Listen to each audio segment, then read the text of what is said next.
वहिनी, बोला ना. हे घ्या सांडगे. सांडग्यांची भाजी बनवा ना.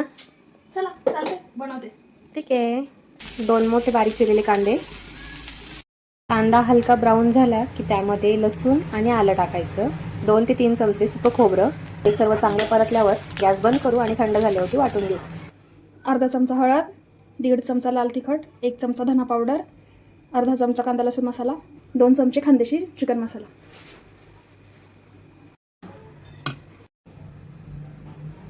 मुगाच्या डाळीचे सांडगे इथे ते आधी आपल्याला तेलात थोडेसे फ्राय करून घ्यायचे.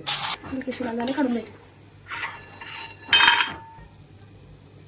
वाटलेलं वाटण, थोडंसं पाणी टाकायचं आहे आणि झाकण ठेवून मसाला चांगला तेल सुटेस्तोवर शिजवून घ्या. मसाला चांगला परतल्यावरती त्यामध्ये आपण फ्राय केलेले सांडगे टाकायचे आणि पुन्हा एकदा परतून घ्या. परतल्यावरती गरम पाणी टाका. चवीनुसार मीठ टाकून भाजी चांगली शिजल्यावरती बारीक चिरलेली कोथिंबीर टाका आणि गरमागरम भाकरीसोबत हे खानदेशी सांडग्यांची रेसिपी जरूर ट्राय करा.